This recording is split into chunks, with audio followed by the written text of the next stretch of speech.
I got a new ozone therapy kit. You want to try it? Sure. Do you even know what you're doing though?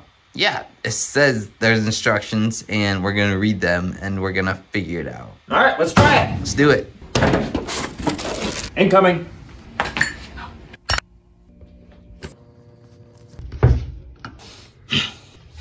Ooh, I got this. Come on, come on.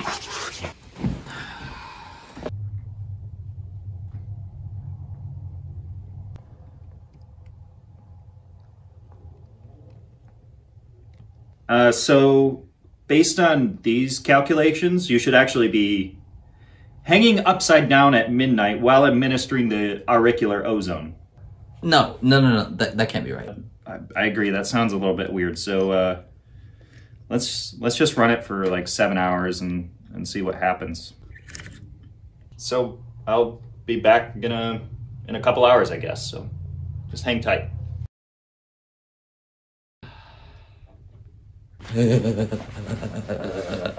Hey, Christian buddy, you doing okay? Think it's working.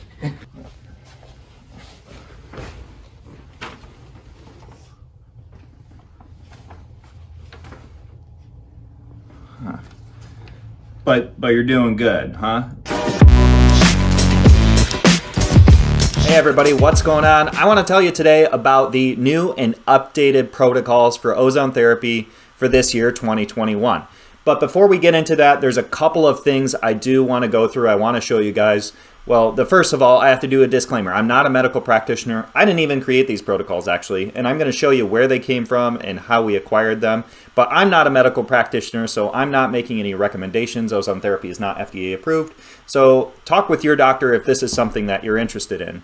But the first thing that I wanted to mention with these protocols that I'm just briefly going to show what the protocols are, and then I'm going to give you guys access to the link where you can actually get the protocols. And these are going to be used for ozone therapy basics like rectal insufflation, vaginal insufflation, ozone water, ozone cupping, ozone limb bagging, ozone ear insufflation. It's going to go over all those basics. But the first thing to keep in mind, and this is a problem, or this is what a lot of people tend to think, is that more is better. There's a reason that there's a protocol that gives you, hey, do this amount. And I do understand that ozone therapy is not super exact. We're working within operating windows, so we're not trying to get the ozone down to the exact molecule. But that being said, the scientists have set forward a certain operating window that it is recommended to stay within. So if you're doing more than the recommendation, that probably isn't a good thing. You're probably actually going to be stressing your body out rather than helping it. So the poison is in the dose. So if you're doing too much, you're probably going to be causing some negative effect by giving your body a lot of oxidative stress. What we're trying to do is give a small hormesis effect, which is when you, like exercise would be an example of a hormesis effect, because we're actually doing something negative by running. We're actually tearing up little small tears in our muscles, but then what happens is the body recognizes that as a thing that it has to go in and fix, and it creates stronger muscles, it creates a stronger body. So we're actually causing a similar effect with ozone therapy. When we put ozone into the body, it causes a small, mild, acute oxidative stress, which means that there is too many free radicals floating around. But what happens is the body responds to that with a positive thing by upregulating antioxidants, and it has a cascade effect of modulating the immune system, and what people experience is more energy, more clarity, and those types of things. So more ozone is not better. You do want to stay within the operating windows that are going to be set forth in these protocols here. The other thing to keep in mind is that especially if you are a new user of ozone therapy, you want to start on the lowest possible setting that you can. Because what you're trying to do is you're trying to identify how your body is going to respond to the ozone therapy. Another thing that we commonly see is that people who have a large viral load, they have a lot of infections floating around in their blood, and they have a suppressed immune system. What happens when they do ozone therapy is their immune system, because it's an immune modulator, goes back up. So what that does is that kicks your immune system out, and then your immune system says, hey, there's all these infections in the blood. We need to kill that. Sounds like a good thing, and it is a good thing overall. But what ends up happening is that it kills all this bacteria, all this viral load very quickly, and that releases a huge dump of endotoxins. Now, what this does is if you have a lot of endotoxins floating, and it sounds bad, and that's because it is, it's going to give you flu-like symptoms. So if you're immune suppressed, you have a large viral load, and you do ozone therapy, you might actually start to feel like you get the flu, because that's called a Herxheimer reaction. So you don't want that to happen, and you can easily avoid that by just starting on the lowest setting possible. Don't jump all the way up to the max that you can do right off the bat. Even if you're a healthy person, you do want to stay on the lower end of things on these protocols. So those are a couple of things to keep in mind when you're doing ozone therapy at home. More is not always better, and stay on the lower end of things, especially if you're a newbie, and slowly work your way up. If you do notice any negative symptoms, that probably means you're doing too much ozone. You need to dial it down. You need to cut back so that you're not taking so much ozone in. So let me show you real quick where we actually got these protocols from. We got these primarily from this document, which is called the Madrid Declaration on Ozone Therapy. So what this document is this is a collective organization of the top scientists in the world on ozone therapy. It's made by the International Scientific Committee of Ozone Therapy. And this is essentially going to go through what the recommended windows for ozone therapy are.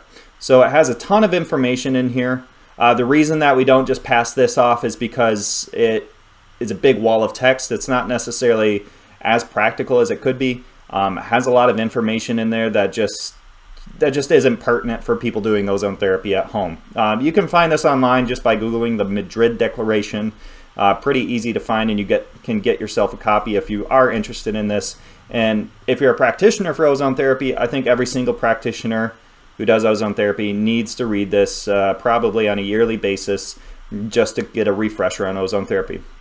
So what we did is we kind of looked at what this collective of scientists on ozone therapy did, and we turned that into a more practical document for people doing ozone therapy at home, because you're not doing intradiscal lumbar injections, which is a injection right into your back. So we got rid of a lot of that stuff. The other thing is this confusing language that they kind of use in here. Just isn't super straightforward as to what to do. So we just took that information and put it into another document.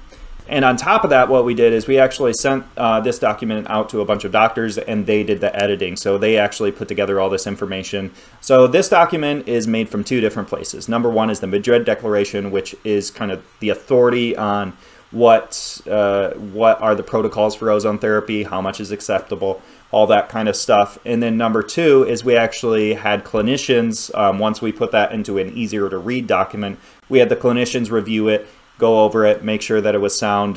They did some editing on it. And so this is made from the Madrid Declaration and doctors.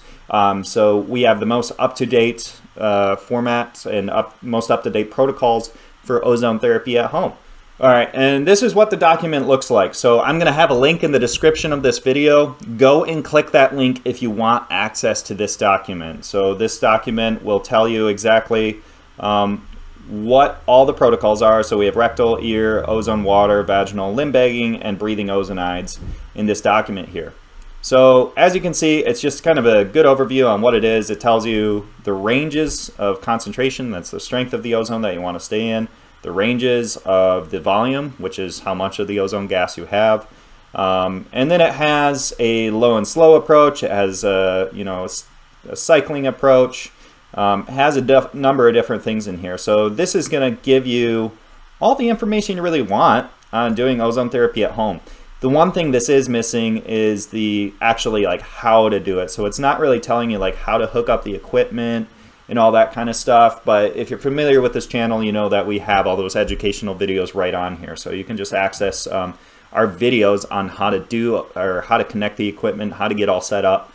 This is just going to be walking through like what is kind of the common ways of doing it. So this is not gospel. This is not telling you, regardless of what your practitioner says, this is what you do. No, this is if in lieu of you don't have any other information and your practitioner says, hey, I think you should use this protocol, that's when you use this one, is when your doctor tells you to.